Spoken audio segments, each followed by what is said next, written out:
आनंद रूपाय विश्वोत्पत्त्यादि Hathaway तापत्रय विनाशाय श्री कृष्णाय वयम नुमः। असल में कहना इतना ही है कि श्री कृष्णाय वयम नुमः, हम सब श्री कृष्ण को नमस्कार करते हैं। और यह सब विशेषण है भगवान के। भगवान का विशेषण, पहला विशेषण क्या है? बोले सच्चिदानंद रूपाय श्री कृष्णाय वयम नुमः। श्री कृष्णाय वयम नुमः तीनों चरणों के साथ लगेगा। सच्चिदानंद रूपाय श्री कृष्णाय वयम नुमः, विश्वोत्पत्त्यादि हेतवे श्री कृष्णाय वयम नुमः, तापत्रय विनाशाय श्री कृष्णाय वयम नुमः। पहला शब्द है सच्चिदानंद रूपाय। सच्चिदानंद स्वरूप भगवान श्री कृष्ण को हम नमस्कार करते हैं। सच्चिदानंद का मतलब क्या है? इस सच्चिदानंद में तीन शब्द हैं, सत, चित और आनंद। सत धन चित धन आनंद, तीनों को मिला तो सच्चिदानंद हो जाएगा। सत माने क्या है? सत का अर्थ क्या है? वो श्री कृष्ण कैसे हैं? बोले सत स्वरूप है। सत क्या है? सत कहिए जो बिन से नाही, जिसका नाश कभी नहीं होता है वह सत है। नासतो विद्यते भावो ना भावो विद्यते सतः। तीनों काल में जिसका अभाव नहीं होता, जो पहले था, आज है और कल भी रहेगा, उसी को सत कहते हैं। और हम लोगों का शरीर असत है। कैसे असत है? जैसे आपने बरसात के दिनों में देखा होगा, बरसात जब होती है और नीचे कुछ पानी हो धरती पर, तो उस समय हवा और बूंद के ठोकर से एक बुलबुला बनता है पानी का। पानी का बुलबुला बनता है जो मुश्किल से 1-2 सेकेंड रहता है, फिर फूट जाता है। वह बुलबुला पानी का बनने से पहले था नहीं और फूटने के बाद रहेगा नहीं। कैसे? जैसे हमारा शरीर है। हमारा शरीर माँ के गर्भ में आने के पहले उसकी सत्ता नहीं थी और चिता पर जाने के बाद भी नहीं रहेगा, लेकिन इसके भीतर जो चेतन है वह चेतन तो रहेगा। तो हमारा शरीर असत है, लेकिन भगवान श्री कृष्ण कैसे हैं? सत है। सत स्वरूप है श्री कृष्ण और चैतन्य है, चेतन है। चेतन का मतलब यह है कि जिससे चेतनता आती है। जैसे जब तक शरीर में चेतन है तब तक एक रोम भी उखाड़ो तो दर्द होता है कि नहीं होता है? एक बाल उखाड़ो दर्द होता है, लेकिन चेतन निकल गया तो रोमा की कौन कहे महाराज, चाकू लगा दो चाहे पोस्टमार्टम कर दो। पोस्टमार्टम जब होता है तो चेतन रहता है, काट दो कोई फर्क नहीं पड़ने वाला। तो चेतन जब तक है तब तक ही इसकी सत्ता है। तो असल सत्ता किसकी है? असल सत्ता उस चेतन की है। तो भगवान श्री कृष्ण सत स्वरूप है, भगवान श्री कृष्ण चित स्वरूप है और भगवान श्री कृष्ण आनंद स्वरूप है। आनंद का मतलब, जैसे आपने दीपावली के समय देखा होगा, दीपावली के समय शक्कर के खिलौने बनते हैं। शक्कर की गुड़िया बनती है, शक्कर का चिड़िया रहती है और घड़ा छोटा छोटा, ये सब शक्कर का। अब आप उस चिड़िया का पैर तोड़ के खाओ, चाहे पंख तोड़ के खाओ, चाहे चोंच तोड़ के खाओ, वो मीठा ही लगेगा, क्योंकि है तो शक्कर ना। मूल रूप में वह शक्कर है, वो चिड़िया नहीं है। मूल रूप में वह शक्कर है, घड़ा नहीं है, वह तो आकार दे दिया गया है। इसी प्रकार भगवान श्री कृष्ण में आनंद के अतिरिक्त और कुछ भी नहीं है। आनंद स्वरूप है, सच्चिदानंद रूपाय, सत स्वरूप है, चित स्वरूप है और आनंद स्वरूप है। ऐसे श्री कृष्ण को हम नमस्कार करते हैं, सच्चिदानंद रूपाय। और दूसरा शब्द है विश्वोत्पत्त्यादि हेतवे। विश्व के उत्पत्ति आदि के हेतु माने कारण है। उत्पत्ति आदि से उत्पत्ति, पालन और संहार, सृष्टि का यही क्रम है ना, उत्पत्ति, पालन और संहार। तो विश्व के उत्पत्ति, पालन और संहार तीनों के कारण भगवान श्री कृष्ण ही हैं, ऐसे श्री कृष्ण को हम नमस्कार करते हैं। अब आप देखो, उत्पत्ति, पालन और संहार जो भगवान के द्वारा होता है, यह क्रियाएं हम लोग भी करते हैं। हमारे आपके द्वारा भी यह क्रिया होती है। कैसे? जैसे एक किसान खेत में बीज डालता है, ठीक है, बीज को डाला और उसको सिंचाई कर दिया, तो 2-4 दिन में वो अंकुरित हो जाता है। तो क्या हुआ? सृष्टि हो गई, उस अनाज की सृष्टि हो गई। अच्छा, सृष्टि करके अगर छोड़ देंगे तो वो फिर सिंचाई मत करो तो वो नष्ट हो जाएगा। इसलिए उसका पालन करते हैं। पालन कैसे करते हैं? उसको पानी देते हैं, खाद देते हैं, फिर भगवान के द्वारा हवा और प्रकाश मिलता है तो वो बढ़ जाता है, उसकी वृद्धि हो जाती है। इसको कहते हैं पालन क्रिया। तो अनाज को उत्पन्न किया, सृष्टि की, बीज बपन किया, इसके बाद उसका पालन किया, संचालन किया, और 4-6 महीने बाद उसको काट लिया, संहार हो गया। तो सृष्टि, पालन और संहार ये क्रियाएं हम लोगों के द्वारा भी होती हैं, लेकिन हमारा सृष्टि, पालन, संहार जो है यह छोटे पैमाने पर होता है, और भगवान का सृष्टि, पालन और संहार बड़े पैमाने पर होता है, क्योंकि संपूर्ण सृष्टि के सृष्टि करता है, संपूर्ण सृष्टि के पालन करता है और संपूर्ण सृष्टि के संहार करता है। इसलिए विश्वोत्पत्त्यादि हेतवे श्री कृष्णाय वयं नमः। जो श्री कृष्ण विश्व के सृष्टि के सृष्टिकर्ता भी हैं, पालन करता भी हैं और संहरण करता भी हैं, ऐसे भगवान श्री कृष्ण को हम नमस्कार करते हैं। अब देखो, बहुत से लोग ऐसा कहते हैं कि हम अपने आप को प्रत्यक्षवादी मानते हैं। आज के युग में बहुत लोग अपने आप को प्रत्यक्षवादी कहते हैं और कहते हैं कि जिसको हमने देखा ही नहीं है उसकी सत्ता को कैसे स्वीकार कर सकते हैं, है कि नहीं? यह बात थोड़ा सा तर्कसंगत भी लगती है कि जिसको हमने देखा नहीं है उसकी सत्ता को स्वीकार कैसे कर सकते हैं, और जिसको देख रहे हैं उसको आप असत कह रहे हो। भगवान श्रीमद् आदि शंकराचार्य जी कहते हैं ब्रह्म सत्यम जगन मिथ्या, ठीक है। एक विद्वान हमारे परम पूज्य गुरुदेव भगवान से किसी ने पूछा शंकराचार्य जी महाराज से कि आपके शंकराचार्य जी कहते हैं ब्रह्म सत्यम जगन मिथ्या, तो जिसको हम देखते नहीं उसको सत्य बता रहे हैं, और जिसको देख रहे हैं उसको मिथ्या बता रहे हैं। तो हम कैसे माने कि वह सत्य है और यह असत्य है? जो दिख रहा है वह असत्य है और जो नहीं दिख रहा है वह सत्य है, इसको हम कैसे मान लें? तो हमारे गुरुजी महाराज बताए कि देखो, दिखने वाला सत्य है कि देखने वाला सत्य है? जो दिख रहा है वह सत्य है कि जो देख रहा है वह सत्य है? क्यों राजेंद्र जी? दिखने वाला सत्य है कि देखने वाला? देखने वाला। सही बात भाई। संसार में दृश्य कितना भी हो, अगर आंख ही न हो तो हम कैसे देख पाएंगे? और आंख में भी सूर्य भगवान न हो, आंख के देवता न हो तो नहीं देख पाएंगे। और सूर्य भी हो, आंख का गोलक भी ठीक हो, जो बीच की तिल्ली होती है जिससे कि सब जहान दिखाई देता है, वह न हो, रोशनी न हो, न सूख जाए तो कैसे देखेंगे? तो पहले तो विषय है, उसके बाद इंद्रिय हमारी आंख है, आंख के भीतर बैठे हुए सूर्य है, और सूर्य को भी प्रकाशित करने वाले भगवान जो अंतःकरण में विद्यमान आत्मा के रूप में भगवान है, उसकी प्रेरणा से, उसके प्रकाश से सब कुछ दिखाई दे रहा है। सबकर परम प्रकाशक जोई, राम अनादि अवधपति सोई।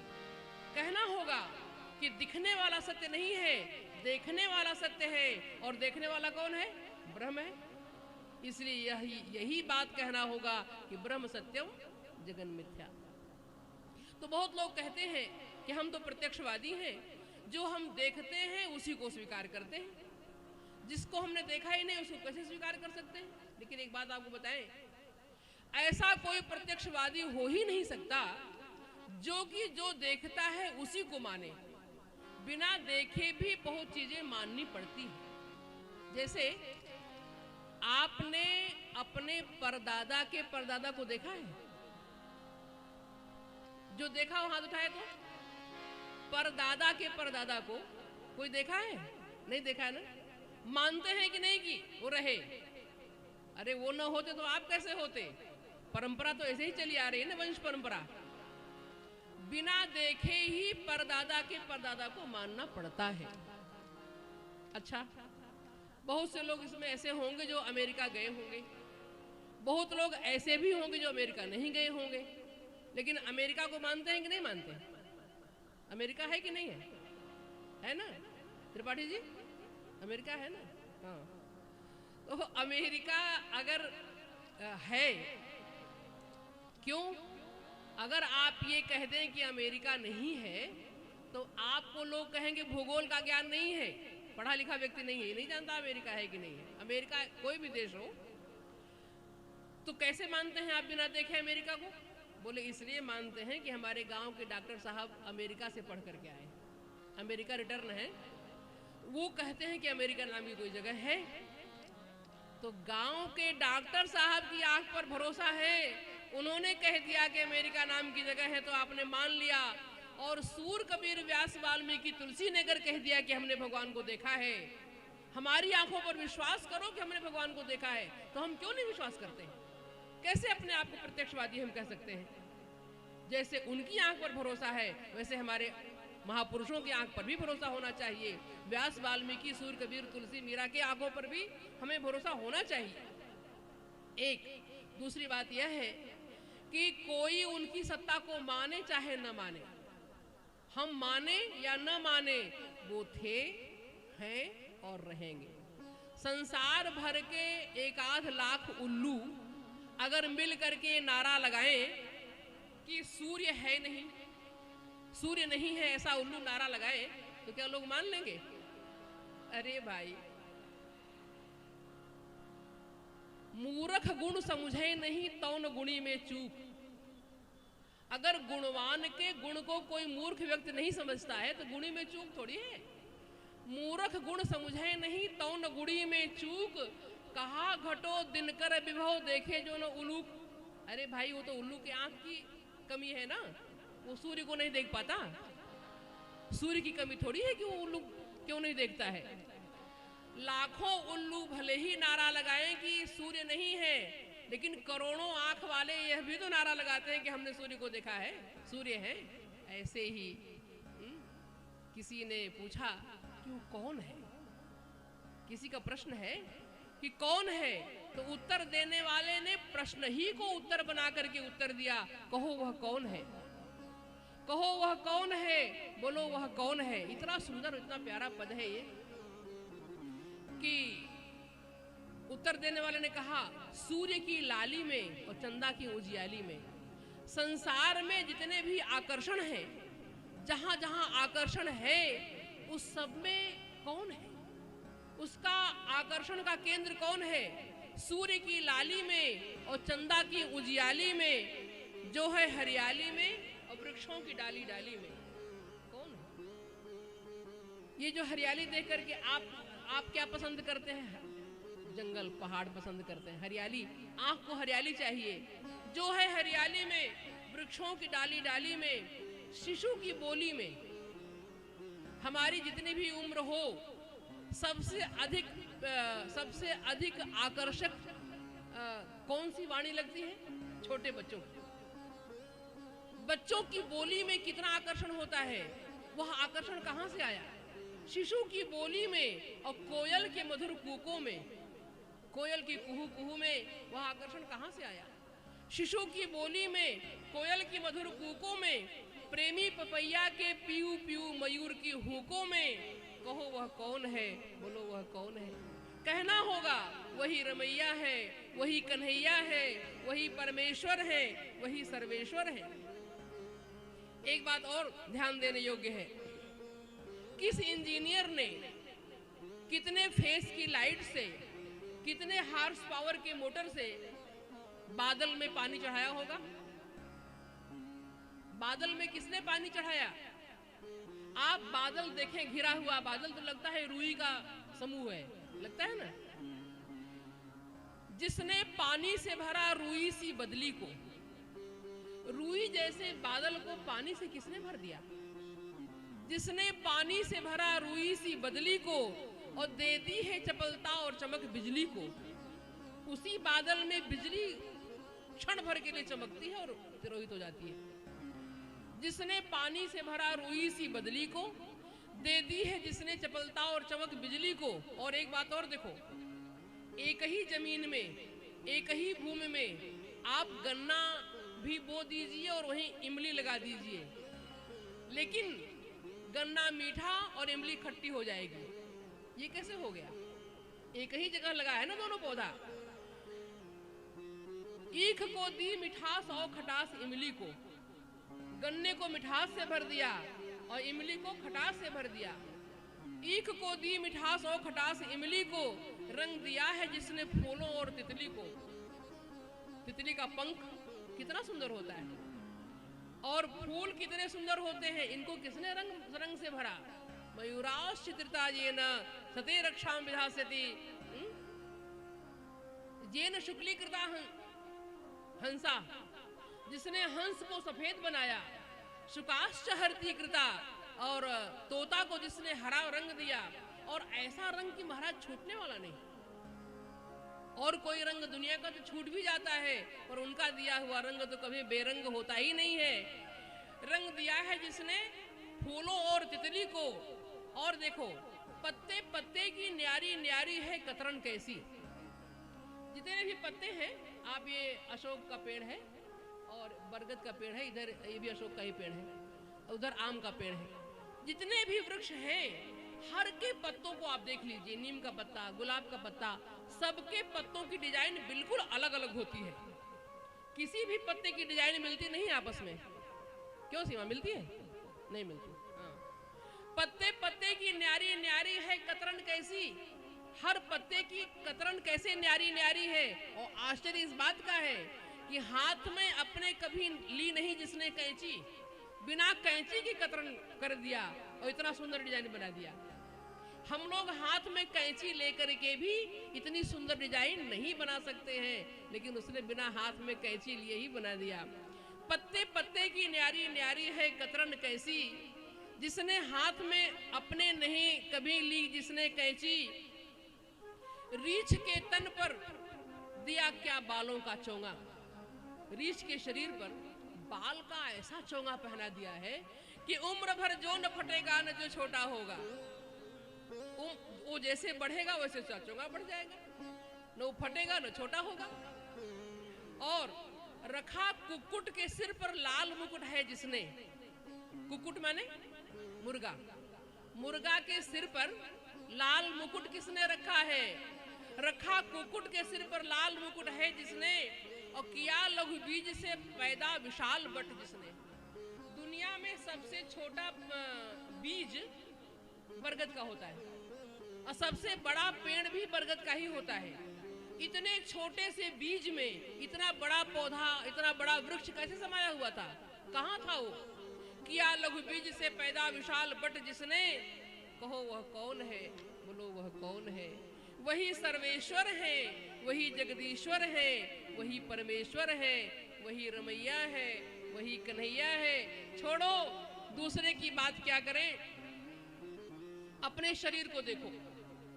अपने शरीर को ही एक बार देख ले हम लोग, हमारे शरीर की बनावट कैसी है। कि सफाई से मानुष का चोला जिसने सिया। अगर आज कहीं चोट लग जाए किसी व्यक्ति को और डॉक्टर जब सिलते हैं तो एक टाका लगा देते हैं, उसका निशान बन जाता है। हम लोगों के शरीर में कहीं निशान बना है? कि सफाई से मानुष का चोला जिसने सिया। अचरज तो यह है कि सुई ने धागा हाथ लिया, बिना सुई धागा के ऐसी सिलाई कर दिया कि पूरा का पूरा शरीर सिल गया, पता ही नहीं चला कैसे सिल गया। सीप की सी चमकती आंखें बनाई कैसी। इस शरीर में आंख जो बनाया है, सीप की सी चमकती आंखें बनाई कैसी। रख दी है बीच में तबले किसी स्याही जैसी। देख लीजिए बलराम राम जी का तबला देखिए, ये तबला है। तबला में चारों तरफ सफेद और बीच में काला। आंख ऐसी होती है ना, होती है कि नहीं? चारों तरफ सफेद, बीच में। किसने बनाया है? आंख के बाद तबला बना है। पहले भगवान ने आंख बनाई, उसके बाद तबला बना। तो सीप की सी चमकती आंखें बनाई कैसी, रख दी है तबले किसी बीच में स्याही जैसी। मसाला कौन सा इसमें अजब मिलाया है, ऐसा मसाला मिलाया है। मसाला कौन सा ऐसा अजब मिलाया है, नमूना आज तक किसके समझ में आया है। साथ ही इसको वह प्रकाश भी प्रदान किया। आंख को बनाया ही नहीं, एक प्रकाश भी दिया इस आंख में, साथ में इसको वह प्रकाश भी प्रदान किया। छोटे से तिल में ही दिखलाई सब जहान दिया। देखने के लिए न सफेद की जरूरत पड़ती है, न काले की जरूरत पड़ती है। उस काले के बीच में एक काला तिल होता है, उससे ही सारा संसार दिखाई देता है। छोटे से तिल में ही दिखलाई सब जहान दिया। डाल दी जान भी इस 5 तत्वों के पुतले में, इस 5 तत्वों के पुतले में जान भी डाल दिया। लेकिन एक कौड़ी भी न ली इस कृपा के बदले में। कुछ लिया उन्होंने और हमने कुछ दिया उन्हें। क्या चाहते हैं हमसे वो, लेकिन फिर भी हम उनको मानने को तैयार नहीं है। एक कौड़ी भी न ली इस कृपा के बदले में। जन्म से पहले ही एक कौतुक भी बेमिसाल किया। हमारा जन्म होने के पहले ही एक भगवान ने एक कौतुक कर दिया। जन्म के पहले ही एक कौतुक भी बेमिसाल किया। दूध बच्चे के लिए माँ के ओर में डाल दिया। कभी लोग संत महात्मा लोग कहते हैं कि जब दांत न था तब दूध दियो। अरे क्यों फिक्र करते हो, क्यों चिंता करते हो? जब दांत न था तब दूध दियो। अब दांत दियो तुम्हें अन्न भी दई है। जान को देत अजान को देत, जहान को देत वो तो को भी दई। हमारे गुरुजी कहते थे, हमारे गुरुदेव भगवान कहते थे कि भगवान से कहो कि अगर आप विश्वंभर हैं तो विश्वंभर माम भर। हे विश्वंभर, आप विश्व का भरण पोषण करने वाले हैं, मेरा भी भरण पोषण करिए। या तो आप विश्वंभर नाम छोड़िए, या तो माम भर, मेरा भी भरण पोषण करिए। तो जन्म के पहले एक कौतुक भी बेमिसाल किया। दूध बच्चे के लिए माँ के ओर में डाल दिया। सबकी करनी का यथा योग्य फल जो देता है। एक एक व्यक्ति के कर्म का संपूर्ण फल का हिसाब उनके पास रहता है। सबकी करनी का यथा योग्य फल जो देता है, सदा निष्पक्ष, ना रिश्वत किसी से लेता है। कभी भगवान रिश्वत लेते पकड़े गए? यहाँ भगवान के कोई दूत भी रिश्वत लेते हुए पकड़े गए? नहीं भाई, सदा निष्पक्ष निर्णय देने वाले हैं। एक अदालत ऐसी है जहां निष्पक्ष निर्णय होता है। सदा निष्पक्ष, ना रिश्वत किसी से लेता है। एक रस है जो जन्मता न मरा करता है। सदा कल्याण का झरना जो झरा करता है। सूखी खेती को पल भर में हरी करता है। कीड़े कुंजर सभी के पेट भरा करता है। विश्व का चक्र ये जिसके नियम से चलता है। किसने कहा कि सूर्योदय 6:30 बजे होगा तो 6:30 बजे ही होगा। 1 मिनट पहले 1 मिनट बाद नहीं हो सकता। कोई तो है अनुशासन वाला। हमको बनाया गया, मनुष्य को बनाया गया कि 4 बजे भोर में उठ जाओ। हम उठते हैं? पक्षी उठ जाते हैं। आपने देखा होगा, पक्षी चहचहाने लगते हैं, पशु उठ जाते हैं, लेकिन मनुष्य सोता रहता है। हम नहीं मानते। संपूर्ण सृष्टि उसकी नियम को मानती है, मनुष्य को छोड़कर। बहुत मनुष्य भी मानने वाले हैं, ऐसा नहीं है, लेकिन अधिकांश लोग नहीं मानते हैं। तो विश्व का चक्र है जिसके नियम से चलता है। भोर उगता है, सूरज सांझ समय ढलता है। ठीक समय पर सूर्य उगता है और ठीक समय पर सूर्यास्त हो जाता है। पवन बहता है, ये पावक प्रचंड जलता है। सिंधु भी देख लो, मर्यादा से न टलता है। समुद्र अपनी मर्यादा से कभी बाहर आता है? 1 फीट आगे नहीं आता समुद्र, और अगर आ जाए तो सुनामी आ जाएगी, मुश्किल हो जाएगा। जिसकी इच्छा के बिना फूल नहीं खिलता है, जिसकी सत्ता के बिना पत्ता नहीं हिलता है, कहो वह कौन है, बोलो वह कौन है। कहना होगा वही रमैया है, वही कन्हैया है, वही सर्वेश्वर है, वही जगदीश्वर है, और वही विश्वोत्पत्ति आदि हेतुवे हैं, विश्व के उत्पत्ति आदि के हेतु हैं, कारण हैं। तो विश्वोत्पत्ति आदि हेतुवे श्री कृष्णाय वयम नमः, ऐसे श्री कृष्ण को नमस्कार करते हैं श्री व्यास जी महाराज। और तीसरे चरण में कहते हैं कि तापत्रय विनाशाय श्री कृष्णाय वयम नमः, तीनों तापों का जो हरण करने वाले हैं उन श्री कृष्ण को हम नमस्कार करते हैं। त्रिताप का मतलब 3 ताप कौन से हैं? गोस्वामी जी महाराज कहते हैं दैहिक, दैविक, भौतिक तापा, राम राज नहीं काहू ही व्यापा। दैविक, भौतिक तापा, राम राज नहीं काहू ही व्यापा। दैहिक, दैविक, भौतिक तापा, दैहिक, भौतिक तापा, राम राज नहीं काहू ही व्यापा। राम राज नहीं काहू ही व्यापा।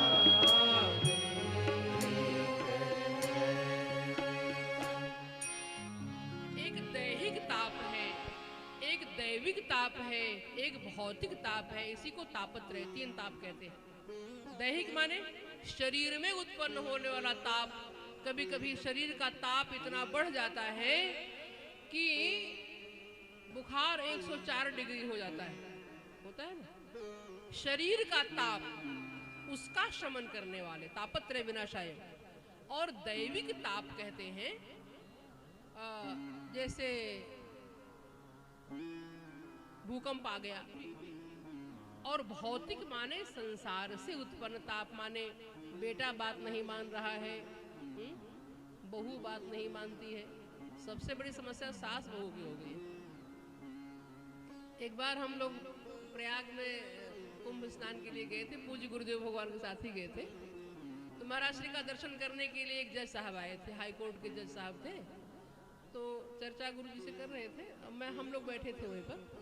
तो उन्होंने कहा कि महाराज जी, हमारे पास मुकदमे जो आ रहे हैं इस समय करीब करीब 70-75% मुकदमे सास बहू के झगड़े वाला आ रहा है।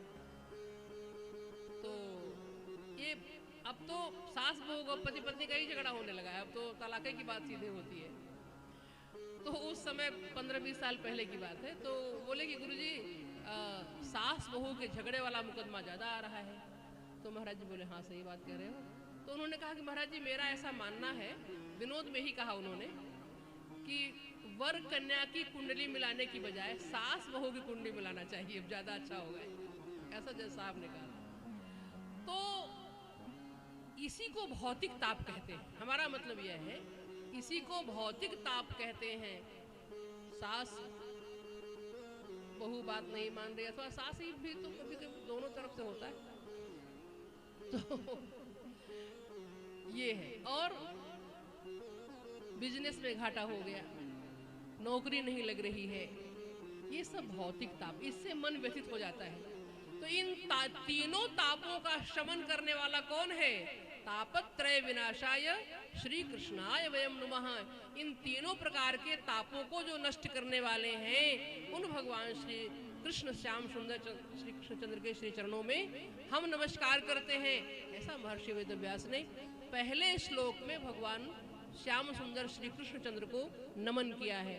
दूसरे श्लोक में श्रीमद् भागवत जी के परम वक्ता, ज्ञाता, ध्याता, वक्ता भगवान श्री सुखदेव जी महाराज को स्मरण किया है।